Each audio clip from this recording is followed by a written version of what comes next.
نحمدہ ونصلی علی رسولہ الکریم اما بعد فاعوذ باللہ من الشیطان الرجیم بسم اللہ الرحمن الرحیم۔ الحمدللہ آج ایک مرتبہ پھر ایک بہت زیادہ اہم مسئلے کے ساتھ آپ کے سامنے حاضری ہوئی ہے۔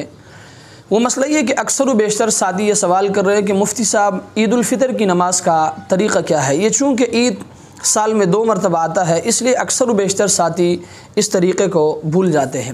تو یاد رکھیں عید الفطر کی نماز کا آسان اور سمپل طریقہ یہ ہے کہ سب سے پہلے آپ نیت کریں گے۔ نیت آپ یوں کریں گے کہ میں عید الفطر کی 2 رکعت واجب نماز 6 زائد تکبیروں کے ساتھ اس امام کے پیچھے ادا کر رہا ہوں۔ نیت کرنے کے بعد امام اللہ اکبر کہہ کر تکبیر باندھے گا اور تکبیر باندھنے کے بعد امام ہاتھ باندھے گا۔ آپ بھی امام کے ساتھ تکبیر باندھیں گے اور تکبیر باندھنے کے بعد آپ بھی ہاتھ باندھیں گے۔ ہاتھ باندھنے کے بعد امام ثنا پڑھے گا اور آپ بھی امام کے ساتھ ثنا پڑھیں گے۔ ثنا پڑھنے کے بعد پھر 3 زائد تکبیریں ہوں گے۔ امام اللہ اکبر کہہ کر ہاتھ کانوں تک اٹھائے گا پھر چھوڑ دے گا۔ آپ بھی امام کے ساتھ ہاتھ کانوں تک اٹھائیں گے پھر چھوڑ دیں گے۔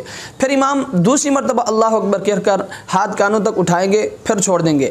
آپ بھی امام کے ساتھ اللہ اکبر کہہ کر ہاتھ کانوں تک اٹھائیں گے پھر چھوڑ دیں گے۔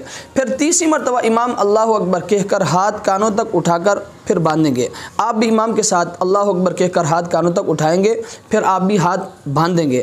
باندھنے کے بعد امام سورہ فاتحہ پڑھے گا پھر قرات کرے گا۔ اس کے بعد رکوع سجدہ کرنے کے بعد دوسری رکعت کے لیے جب امام کھڑا ہو جائے گا تو سب سے پہلے امام سورہ فاتحہ پڑھے گا پھر قرات کرے گا۔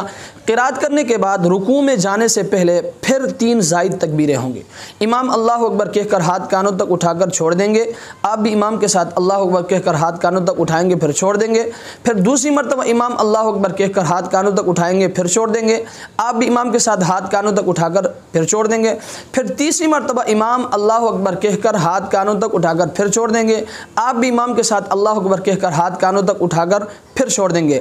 پھر چوتھی مرتبہ امام اللہ اکبر کہہ کر رکوع میں چلے جائیں گے۔ آپ بھی امام کے ساتھ اللہ اکبر کہہ کر رکوع میں چلے جائیں گے۔ پھر اسی طرح رکوع سجدہ کرنے کے بعد آپ اپنی نماز کو اسی طریقے سے کمپلیٹ یعنی مکمل کر لیں گے۔